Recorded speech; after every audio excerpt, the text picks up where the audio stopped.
Beloved friends, let us come together for a few moments in the quiet recognition that we are not here by accident. There is a reason you are hearing these words at this moment in your life, and it is not because you seek new information. It is because something within you is remembering its own source. Today, we turn our attention to four simple words spoken by the Master. I and the Father are one. These are not words to be admired, repeated, or analyzed. They are words to be realized, for embedded within them is the entire secret of spiritual life. The whole of healing, the whole of harmony, the whole of supply, peace, and grace unfolds from these four words, not as a reward, not as something acquired, but as the revelation of what already is. For centuries, men and women have read these words and believed them to be a statement about Jesus, about his unique relationship to God, about his exceptional nature, but Jesus never claimed exclusivity. He said, "What I say unto you, I say unto all." And so the moment we separate his consciousness from our own, the moment we imagine that his oneness is different from our oneness, we close the very door he opened. Today, we return to the original intention of those words, not as doctrine, not as belief, not as something distant and untouchable, but as the living truth of your being. When the Master said, "I and the Father are one," he was not describing an achievement. He was not describing something earned through effort or attained through years of spiritual discipline. He was describing the nature of reality itself. He was revealing what is true about God and what is true about you. We are not here to make these words true. We are not here to force them or to convince ourselves. We are here to recognize that they have always been true, even when our senses testified otherwise. Think for a moment of the burdens we carry when we believe we are separate from God. We struggle for supply because we believe supply is outside of us. We fear for the body because we believe life is outside of us. We search for love because we believe love is outside of us. We pray to a distant God, hoping that some divine hand will reach across space and time to correct our troubles. And yet the Master offers us four words that shatter the illusion of separation. I and the Father are one. If these words are true, and they are, then you are not a being struggling to reach God. You are not a creature pleading for favor. You are not a soul attempting to climb toward the divine. You are the place where the infinite expresses itself. You are the transparency through which God reveals its nature. You are the branch that cannot be separated from the vine, the wave that cannot be separated from the ocean of being. This is why these four words change everything. Not because they give you power, but because they reveal that you never lacked it. Not because they heal the body, but because they reveal the perfection that was never absent. Not because they make you spiritual, but because they uncover the spirituality that has always been the essence of your life. Let us pause now, not to think, not to analyze, but to become aware. In the stillness, notice the life that is breathing you. Notice the presence that is animating your consciousness. Notice the quiet awareness that is hearing these words. That very presence is the Father. And the witness of this presence, the awareness that knows, it is the I, not two, but one. This is all the spiritual truth you will ever need. And the entire journey ahead of us in this teaching is nothing more than the deepening of this recognition, the relaxing into it, the resting in it, the living from it. For now, allow these four words to echo gently within you, not as a mantra, but as a remembrance. I and the Father are one. You do not have to force it. You do not have to feel it. You do not have to make it real. You need only recognize that it already is. And as you do, the entire landscape of your life begins to shift, not by your effort, but by the nature of spiritual law itself. Let us continue now, gently, without hurry, For spiritual truth is never grasped by haste. It is revealed in the stillness of our being. We have heard the words, "I and the Father are one." And perhaps they sounded beautiful, mystical, inspiring. But today we must go further than inspiration. We must understand why these words possess the power to heal, to harmonize, and to transform every appearance of discord. First, let us remember something essential. God, Spirit, Consciousness, the Infinite, is the only presence and the only power. There cannot be God and something else. There cannot be spirit and matter acting independently. There cannot be the infinite and a second cause operating against it. This is the foundation of mystical healing. Where there are two, there is conflict. Where there is one, there is peace. The human mind looks upon the world and sees duality. It sees good and evil, health and sickness, abundance and lack, spirit and matter. It imagines a life lived between opposites, constantly pushed and pulled by conditions. But spiritual vision sees reality as it is, one, not two forces, not two powers, not two selves. This is why the Master's words carry healing power. They expose the illusion of separation at the root of every problem. Listen carefully, for this is the crux of the spiritual path. All human suffering, whether physical, emotional, financial, or relational, can be traced to a single belief, the belief that we exist apart from our source. The moment we believe we are separate, fear is born.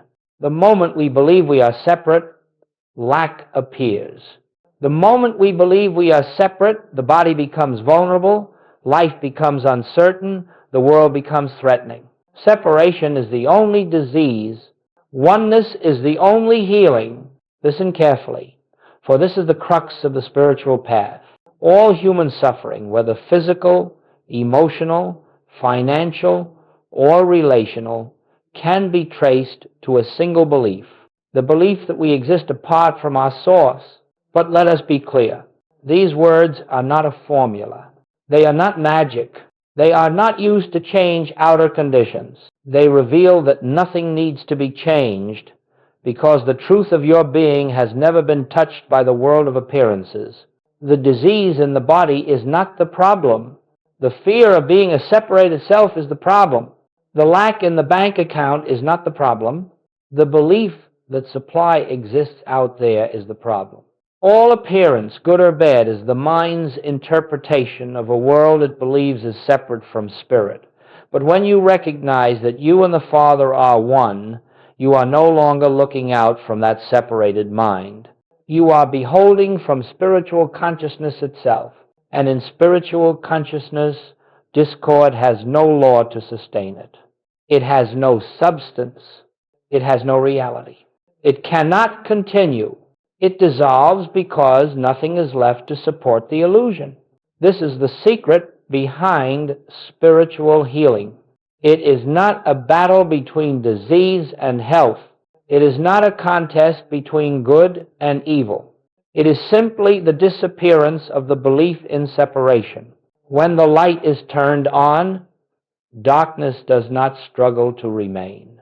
It simply is no more. In the same way, when you truly abide in the realization of oneness, the shadows of fear, the forms of limitation, the movements of discord lose their seeming power. They fade not because you fought them, but because your consciousness has risen above the belief that gave them life. This is why these four words carry the entire power of healing. Not because they heal anything, but because they reveal the truth that nothing needed healing. They show that the Father, the Infinite, the One, is the only life you have, the only mind you have, the only substance of your being. When the branch knows it is one with the vine, it does not struggle for sap. It does not fear the seasons. It does not pray for nourishment. It simply rests in the fact of its oneness, and life flows. So it is with you. The moment you stop trying to reach God and begin to recognize that you are living as the life of God, harmony begins to unfold. Not as a miracle, not as a reward, but as the natural activity of oneness realized. For harmony is the nature of God. And if you and the Father are one, harmony is the nature of you. Let us rest with that for a moment, quietly, without strain. For harmony is the nature of God. And if you and the Father are one, harmony is the nature of you. This is the truth behind all healing. This is the truth behind all spiritual revelation. This is the truth behind the Master's words. You are one with the source of all life. You cannot be separate. You have never been separate. You are living this very moment as the expression of the infinite, and because of that, all is well in truth, no matter what the senses proclaim. I and the Father are one. Let us now go deeper, for it is at this point that many earnest seekers stumble. They hear the truth, they receive it with sincerity, and yet they attempt to hold it by an act of the human mind. This is where the greatest misunderstanding occurs. The human mind, hearing I and the Father are one, immediately tries to believe it, to grasp it, to hold it, to repeat it until it feels real. Belief operates in the realm of duality. Belief always implies its opposite, unbelief. Where there is belief, there is doubt. Where there is faith, there is fear lurking beneath it. This is why Jesus never asked us to believe. He asked us to know. Ye shall know the truth, he said, and the truth shall make you free. Know, not believe. Belief is the effort of the human mind to reach God. Knowing is the recognition that God is already present. This is why so many seekers spend years affirming truth, repeating truth, defending truth, and yet feel no closer to realization. They are trying to force the mind into believing what the Spirit already knows. Hear this well. You cannot believe your way into oneness. You cannot affirm your way into God. You cannot convince yourself into unity with the infinite. And the reason is simple. You already are one with God. To try to believe it is to assume you are not. This is the central mistake. Belief begins with the premise that something is lacking and must be affirmed into place. Recognition begins with the premise that all is present and we need only acknowledge it. One begins with fear. The other begins with truth.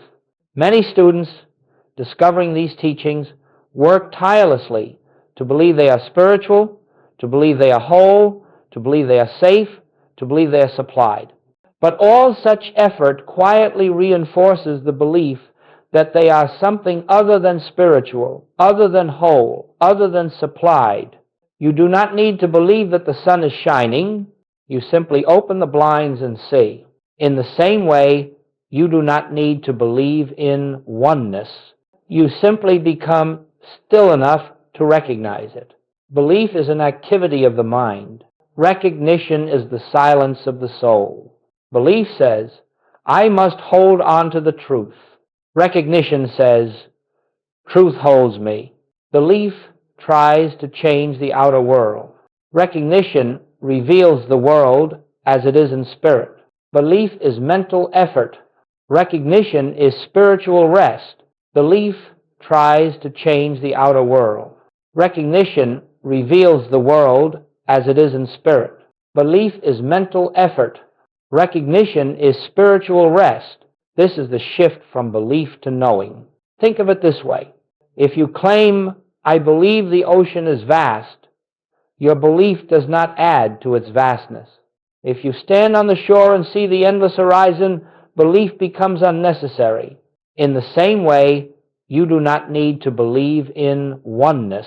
You simply become still enough to recognize it. This is the difference between a mental statement and a spiritual realization. A mental statement says, I am one with God.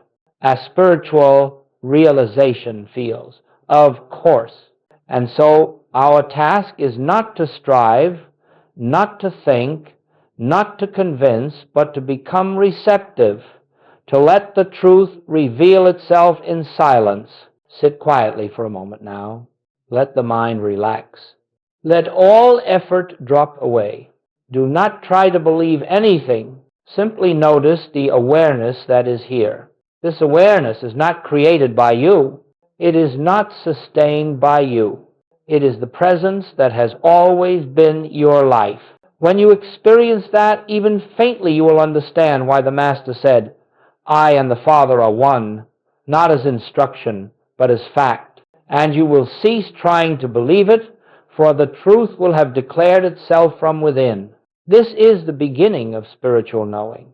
It is the shift from seeking to finding, from effort to grace, and it marks the end of the great mistake, the attempt to believe what can only be realized. Let us now turn to the heart of the spiritual life, not the words we speak, not the concepts we understand, but the practice of recognition, the gentle turning within that Joel Goldsmith called practicing the presence. For truth, when merely heard, remains incomplete. Truth must be realized, and realization comes only in the silence of inner awareness. There is no technique here, no ritual, no mantra, no power in the words themselves. What we engage in is the simplest, most natural turning, a shift of attention from the outer world of appearance to the inner world of presence. Let us be very clear. We do not turn within to get something. We do not turn within for healing or for supply or for answers. If we turn within for any purpose, we have already begun from separation. We turn within for one reason only, to recognize the presence that is already here. This turning is soft, effortless, without strain. It is not concentration, not visualization, not imagination. It is simply the quiet acknowledgement that within you, at this very moment, there is a life that is not of your making. Begin gently. Be still for a moment.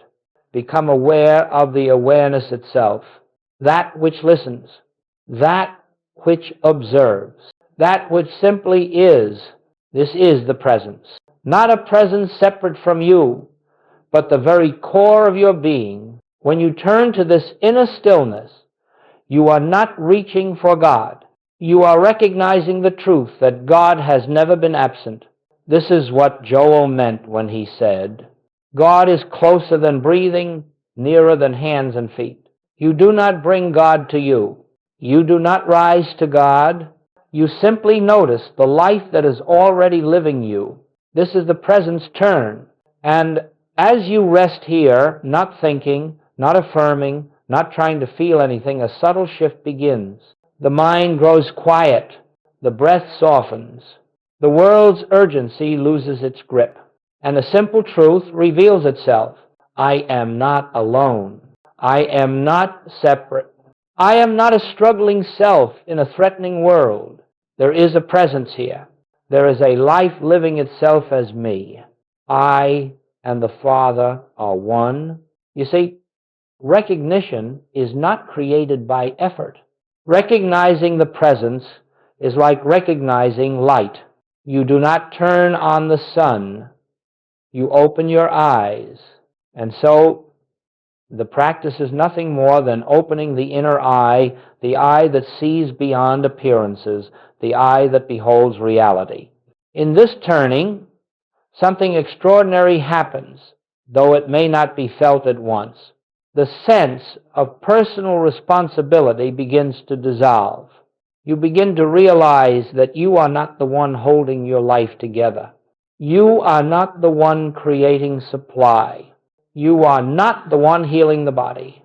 You are not the one navigating circumstances. There is an infinite presence doing all this, and you are the instrument through which it expresses. Rest in this. Recognition is not a doing. It is a letting, a yielding, a quiet surrender into the truth that has always been. Some may say, but I do not feel the presence. and that is all right. Feelings belong to the realm of the senses. Presence is deeper than feeling, deeper than thought, deeper than emotion. It is the ground of being which remains steady even when the waves of feeling rise and fall. The practice is not to feel God. The practice is to acknowledge God, even a faint acknowledgement, even a silent whisper. I know you are here, though my senses may not yet perceive you, is enough to open the door. Recognition grows with gentle repetition. Not repetition of words, but repetition of turning. Turn within at dawn. Turn within before acting. Turn within when fear arises. Turn within when joy arises. Turn within without reason at all. Each turning deepens the realization that the presence is always here, always the same, always complete, always whole. This recognition is the beginning of spiritual life. It is the beginning of living from the center instead of from the circumference. It is the beginning of grace, and in that grace, healing occurs without effort. Harmony unfolds without decision. Peace grows without cultivation. For we are no longer living from the human sense of self, but from the one self that lives as all. Let this presence turn be your quiet refuge, a place you visit many times a day, until one day you discover it is not a place you visit at all. It is where you live. Now we come to a sacred moment in our unfolding, when truth begins to take form and experience, not because we force it, not because we demand it, not because we attempt to demonstrate anything, but because realization naturally expresses itself as harmony. When you truly live the words, I and the Father are one, something profound occurs, not suddenly perhaps, not dramatically, but quietly, gently, without fanfare. For spirit moves in stillness, and truth reveals itself without noise. What happens is this: your center of identity shifts. You no longer live as a separate self struggling to bring God into your affairs. You begin to live as the transparency through which God expresses itself.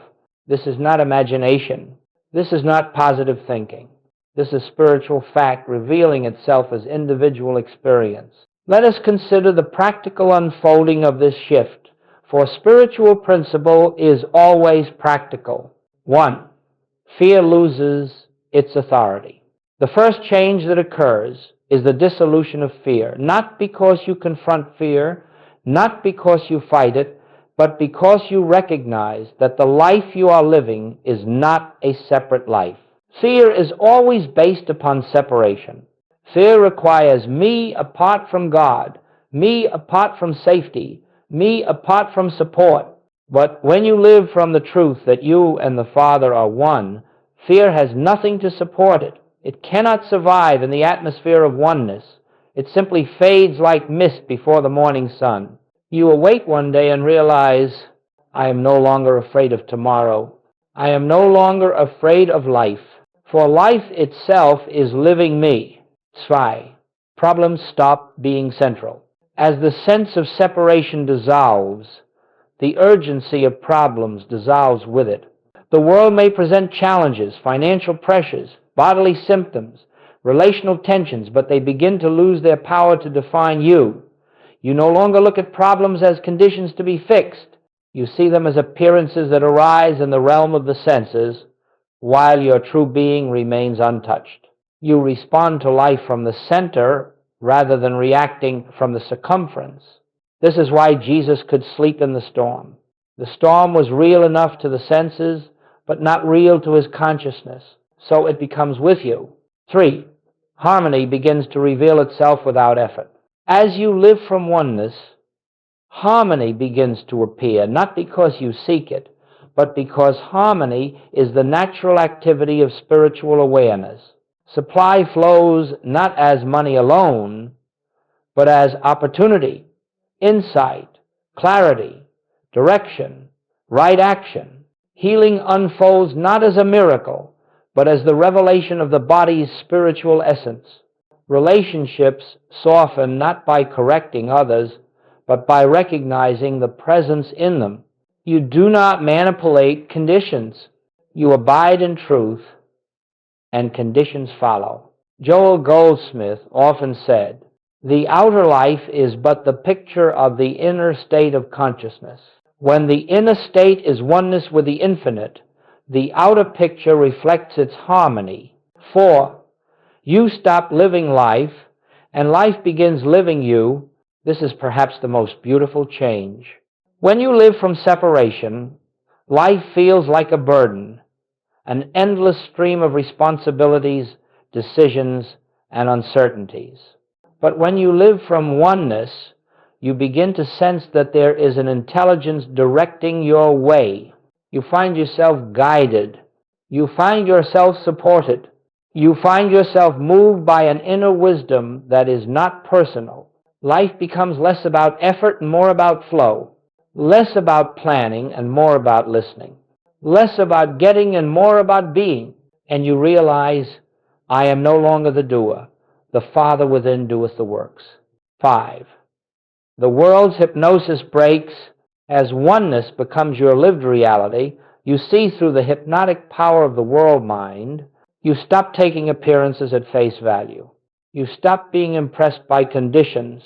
You stop believing that matter, circumstance, or human authority can determine your life. You begin to see the world as Jesus saw it, as a passing appearance, subject to spiritual law without power of its own. 5. The world's hypnosis breaks. 6. Peace becomes your natural state, not peace that comes from favorable conditions, but peace that remains even when conditions shift. A peace that does not depend on outcomes. A peace that does not depend on others. A peace that arises from realizing, I am never outside the presence. The presence is never outside me. This peace is not felt as an emotion, but as a foundation, steady, quiet, unchanging. It is the peace Jesus spoke of when he said, My peace I give unto you, not as the world giveth. 7. Life aligns with its true order. Everything begins to function according to spiritual law. Right people appear, wrong doors close. Right opportunities unfold. Situations rearrange themselves. And the remarkable thing is this: you did not make any of it happen. You did not force it. You did not scheme, control, or manipulate. You simply lived from the truth that you and the Father are one, and life blossomed from that center. And the remarkable thing is this: you did not make any of it happen. You did not force it. You did not scheme, control, or manipulate. This is what happens not as a promise, not as a technique, but as the natural outcome of living truth. And ye shall know the truth, the Master said, and the truth shall make you free. Not belief, but knowing. Not effort, but recognition. Not struggle, but grace. And so the entire life changes, not because circumstances are fixed, but because consciousness has awakened. Let us now turn to a matter of great importance in the spiritual life, one that every seeker encounters at some point on this path. It is the resistance of the human mind. For as long as we inhabit this world of appearance, we carry with us a mind conditioned by centuries of fear, habit, and belief in separation. And when truth first begins to dawn, the mind does not easily relinquish its patterns. The mind has lived so long in duality that it cannot comprehend oneness. It has been trained to seek safety in externals, to find supply in matter, to locate healing in form. And when you begin to say, I and the Father are one, the mind whispers, impossible. How can that be? This is natural. This is to be expected. The human mind cannot grasp spiritual truth because the human mind itself is the veil that obscures it. Do not fight this resistance. Do not condemn it. Do not fear it. Simply recognize it for what it is, the echo of an old identity dissolving. Let us look gently at the forms this resistance takes, that you may understand it without becoming entangled in it. 1. The mind argues with truth. When you say, I and the Father are one, the mind may reply, but look at your body, look at your bank account, look at your circumstances. The mind always points to appearances. It cannot point to truth, for truth is invisible to it. Remember this, the mind has only one teacher appearance. Spirit has only one teacher reality, and the two do not speak the same language. Therefore, when the mind protests, let it protest. Let it speak. Let it offer its arguments. But do not accept its conclusions. Do not descend to its level. Acknowledge silently, I hear the mind's fear, but I rest in the truth behind it. This alone dissolves the argument. 2. The mind demands results. Another form of resistance is impatience. The mind says, I have practiced these truths for 3 days. Why has nothing changed? Why do I not feel different? This impatience comes from the belief that spiritual practice is a method for fixing problems, but truth is never a means to an end. Truth is an end in itself. Recognition is its own reward. When the mind demands results, it is revealing that it still believes in separation. It is I who must achieve. It is I who must improve my condition. The mind says, I have practiced these truths for 3 days. Why has nothing changed? Why do I not feel different? When impatience arises, simply turn within and say quietly, Father, thy grace is sufficient, and rest. 3. The mind clings to control. The human mind is accustomed to managing life by effort, planning, and control. When you begin living from oneness, you enter a state where you no longer lean on personal will but on divine guidance. To the mind, this feels like danger. Who will take care of me if I do not control everything? What will happen if I let go? The mind fears surrender because it believes life depends upon it. But the truth is this, the mind has never been in control. Life has always unfolded through a deeper intelligence. Surrender is not losing control.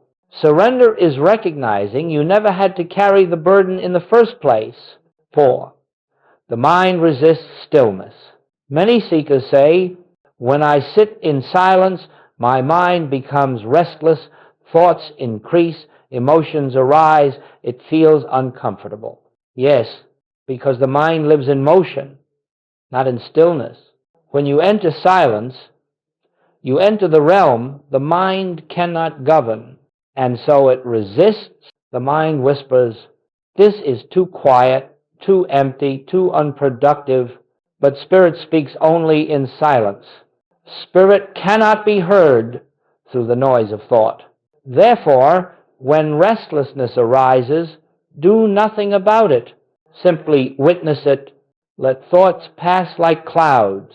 Let emotions rise and fall. Your job is not to quiet the mind. Your job is to recognize that you are not the mind. In this recognition, resistance fades. 5. The mind clings to old identity. Perhaps the deepest resistance is this. The human mind does not want to give up the sense of me. It fears the loss of individuality, the loss of identity, the loss of the separate self it has cherished all these years. But the separate self is a burden. It must defend itself, justify itself, protect itself, improve itself. When you realize I and the Father are one, the old self begins to fade like a shadow before light. The mind cries, who will I be without my story, without my fears, without my struggles? And Spirit answers gently, you will be what you have always been, the expression of the infinite. Do not resist the fading of the old self. Do not cling to who you once believed yourself to be. Let the old identity dissolve. The true self is waiting. 6. How to meet the mind's resistance. Joel Goldsmith taught that we meet resistance not by fighting it, not by arguing with it, not by replacing it with positive thoughts, but by returning to the presence. In every moment of resistance, do one thing: turn within. Become still. Acknowledge the presence. Say nothing. Request nothing. Seek nothing. Just rest in the quiet, knowing that the one who lives you is here. Resistance dissolves, not through struggle, but through the light of awareness. As darkness cannot remain in the presence of light, so the human mind cannot remain in the presence of realized oneness. And thus every moment of resistance is simply another invitation to return to the truth. I and the Father are one. Nothing can oppose this oneness. Nothing can improve it. Nothing can diminish it. The mind will resist for a time, but the soul recognizes truth the moment it hears it. And truth, once heard, cannot be forgotten. It lives within you now, quietly unfolding. Now let us enter the inner sanctuary of this teaching. The mystery so profound that human language cannot capture it, yet the soul understands it instantly. How healing actually unfolds. For healing is not the act of changing one condition into another. Healing is not the replacement of sickness with health, lack with abundance, fear with courage. Healing is not the manipulation of matter, nor the improvement of the human condition. Healing, in the mystical sense, is the revealing of what has always been spiritually true. Now let us enter the inner sanctuary of this teaching. The mystery so profound that human language cannot capture it, yet the soul understands it instantly. How healing actually unfolds. Thus, healing does not begin in the body, nor in the bank account, nor in the circumstances of life. It begins in consciousness, in the inner awareness of truth. Let us explore this revelation gently. 1. Healing begins before the mind notices anything. When you enter the quiet recognition of oneness, when you dwell even for a few moments in the awareness of the presence within, something begins to shift not in the outer world, but in the inner atmosphere of your being. This shift is subtle. It may not be felt. It may not be associated with any physical sensation, but spirit is working where the senses cannot perceive. Joel Goldsmith often said that healing happens in a moment of silence, a moment in which the human mind yields and the truth of being shines through. In that moment, fear loses its foundation.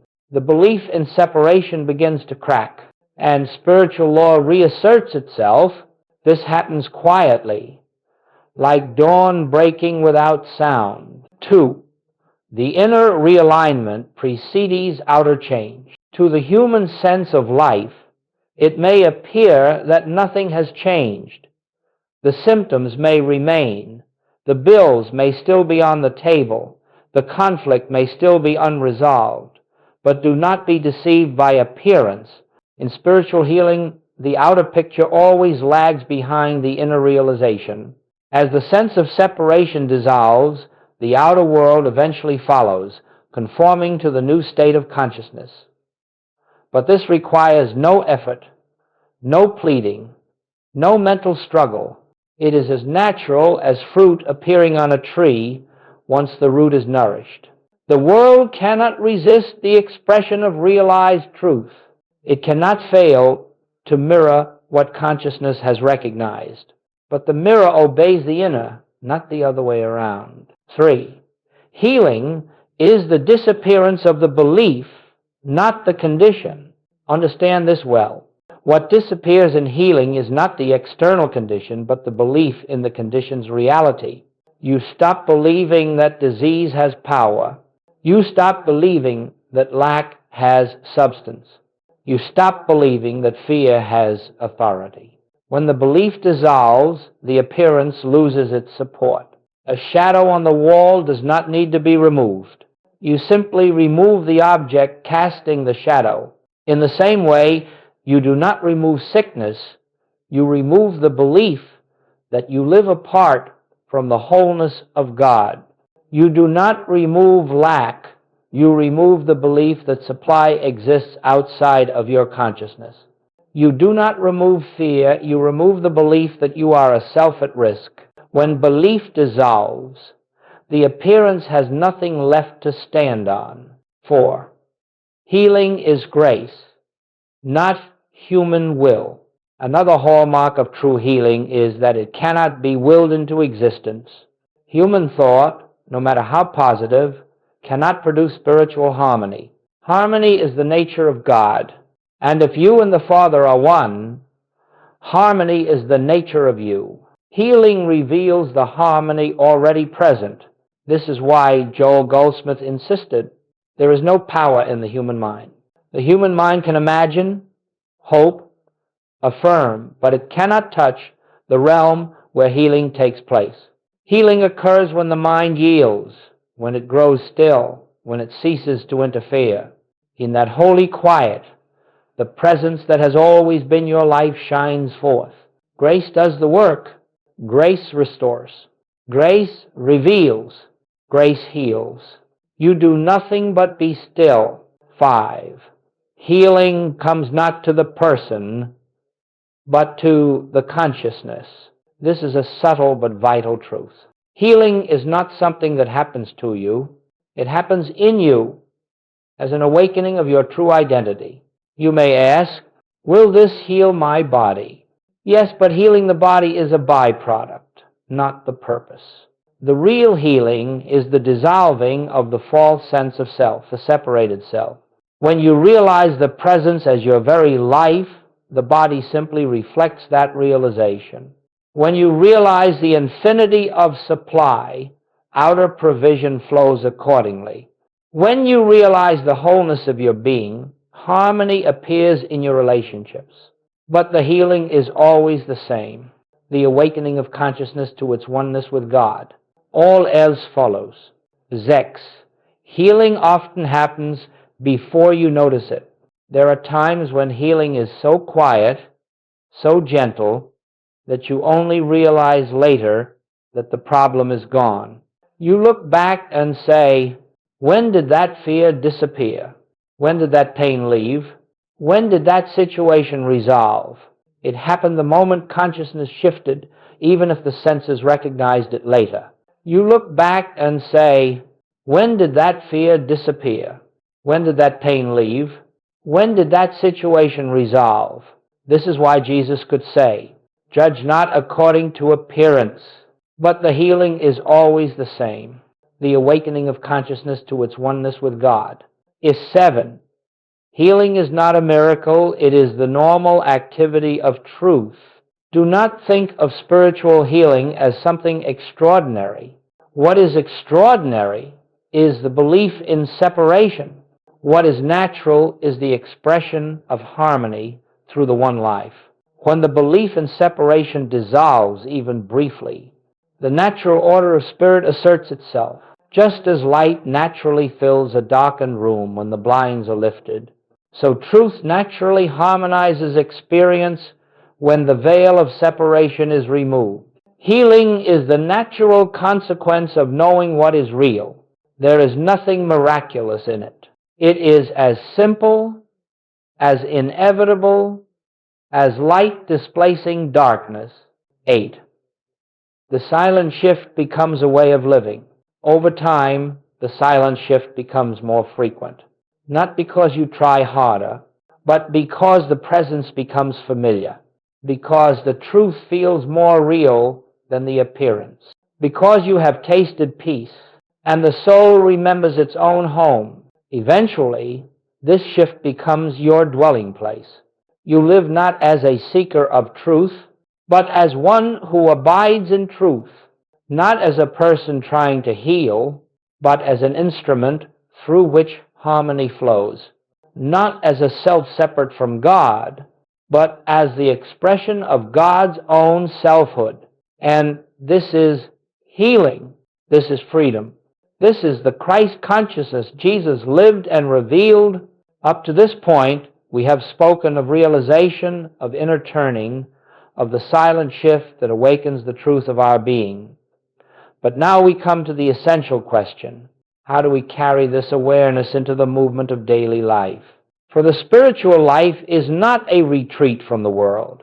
It is not a withdrawal from responsibility, activity, or human relationships. It is the quiet recognition that in the midst of all these appearances, there is one presence, one power, one life living itself.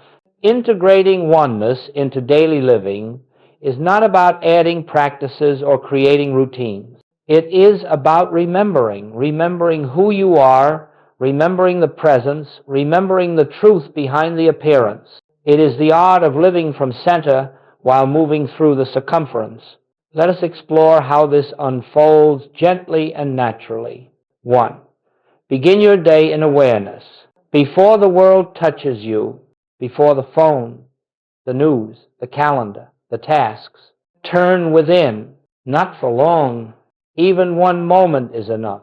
In that moment, acknowledge silently, there is a presence here. This presence goes before me. This presence walks with me. This presence is my life. Not as prayer, not as affirmation, but as recognition. This simple acknowledgement aligns the entire day with the truth of being. If you begin in spirit, you will find spirit flowing through each step that follows. 2. Pause briefly throughout the day. This is the heart of continuous practice. Joel Goldsmith taught that the spiritual life is not lived in long meditations, but in frequent, gentle pauses, moments of recognition, where you turn your attention inward for a second or two and remember the presence. These pauses do not interrupt your day. They anchor it. You may be in conversation. Pause inwardly. Father, I know thou art here. You may be walking, pause, inwardly. I walk not alone. You may be handling tasks, the pause inwardly. This activity is governed by divine intelligence. These quiet recognitions gradually become natural, effortless, automatic, as natural as breathing. 3. Bring oneness into action. Spiritual living does not remove you from action. Rather, it transforms the quality of your action. Instead of acting from anxiety, you act from peace. Instead of acting from fear, you act from clarity. Instead of acting from personal will, you act from guidance. This does not make you passive. It makes you available to the wisdom that is already functioning as your life. When you recognize the presence, action becomes the natural expression of that presence. You do not think your way into right action. You listen your way into it, and the guidance comes quietly, without pressure, without strain, without urgency. 1 step at a time, revealed when needed. 4. See the presence in others. Perhaps the deepest integration is this: seeing the same presence in every individual you meet.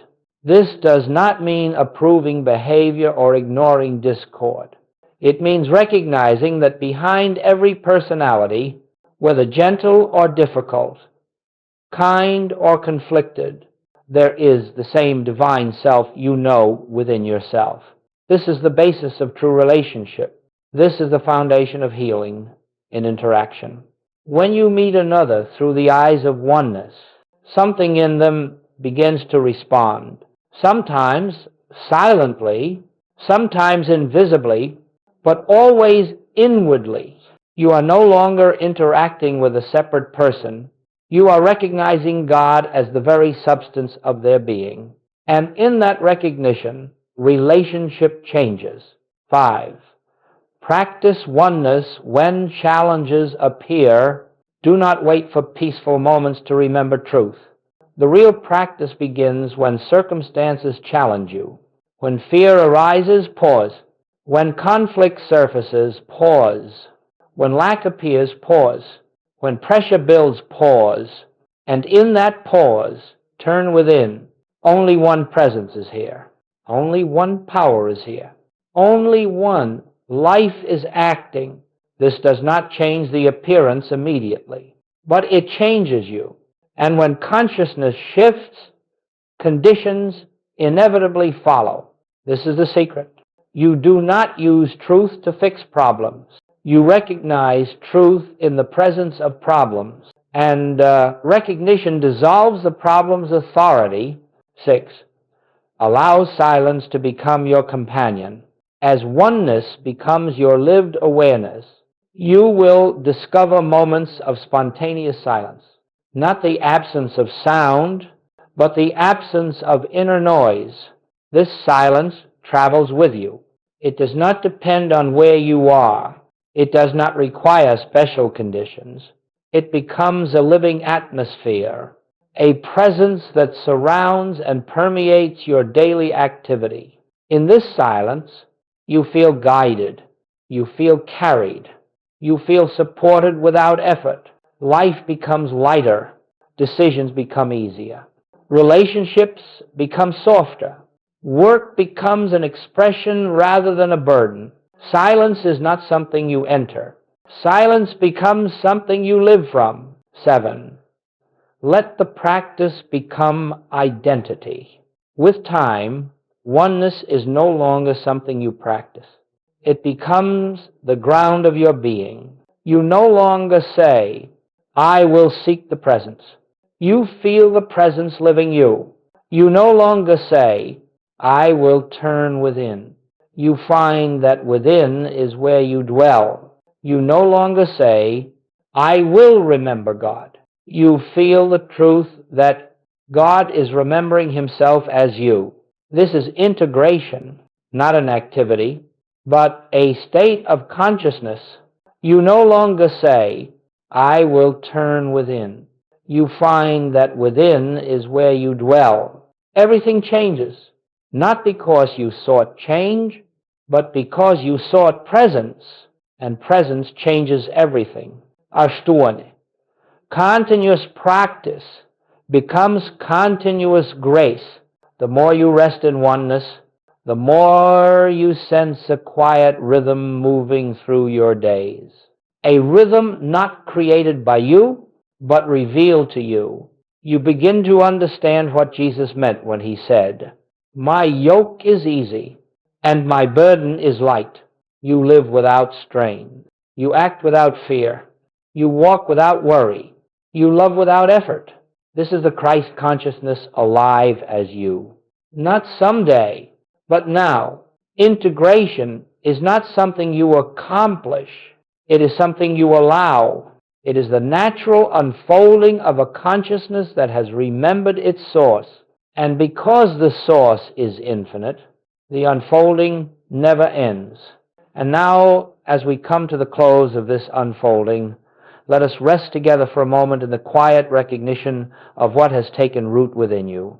This is not the end of a teaching, nor the conclusion of a lesson, but the beginning of a new foundation, a foundation not built upon belief, nor sustained by effort, but arising from the awareness of oneness. Throughout this journey, one truth has whispered beneath every word. There is a presence within you that has never been absent, a presence that asks nothing, demands nothing, requires nothing of you, a presence that is your very life, the life you have been seeking, the life you have been longing for, the life that has been quietly living you. Since the beginning, this presence is the foundation, not the body, not the mind, not the personality, not circumstances, not the world, only the presence. It is from this inner foundation that all spiritual living arises. It is from this inner foundation that harmony flows. It is from this inner foundation that healing, supply, guidance, and peace emerge, not as miracles, not as interventions, but as the natural unfolding of truth. Let us look gently at what this foundation means for you now. 1, you are no longer seeking from separation. The old way of seeking striving for outcomes, searching for answers, chasing spiritual experiences, falls away. You no longer reach outward for what is already within. You no longer plead with a distant God for what the infinite has already given you as its own expression. In this new foundation, seeking becomes recognition, and recognition becomes living. 2. You are no longer governed by appearance. You have seen that the world, as the senses present it, is not the source of your life. It is not your security. It is not your supply. It is not your peace. Circumstances may arise, but they do not determine your being. Conditions may shift, but they cannot touch your essence. The world may move around you, but it no longer moves you. This is freedom, not freedom from experience, but freedom within experience. 3. You are supported without effort. Perhaps the most profound realization of all is this: you are not carrying your life, life is carrying you. The burdens you once believed were yours, fear, control, worry, responsibility, begin to dissolve.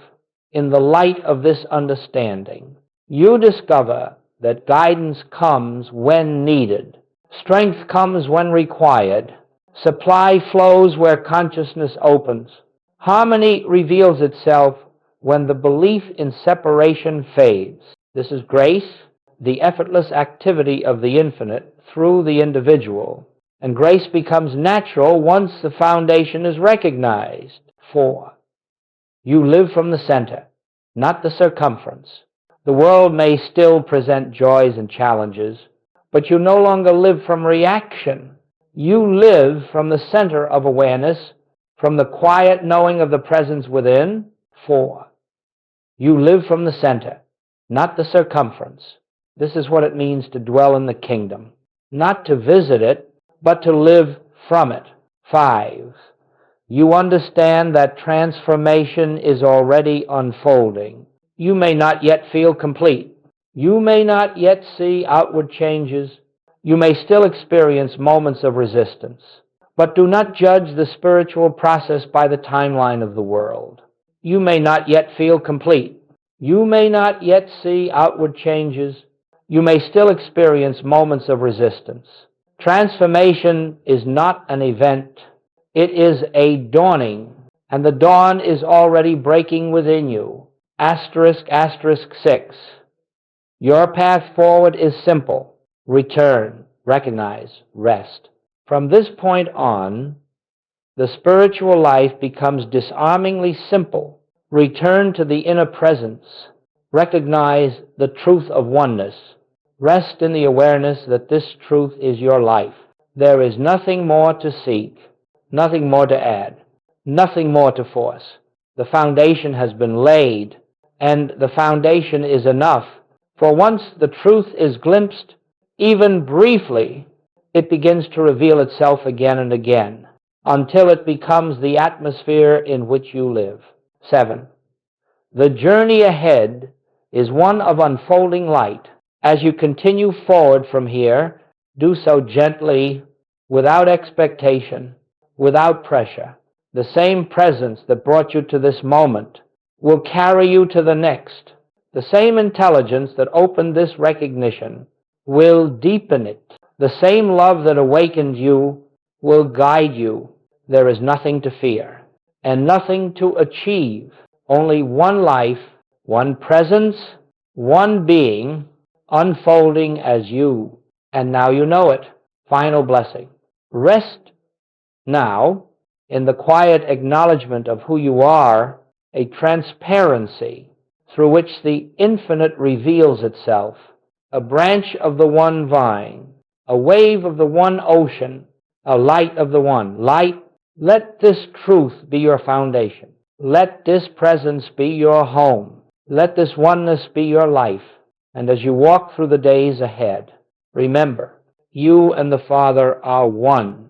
And this is the truth that sets you free.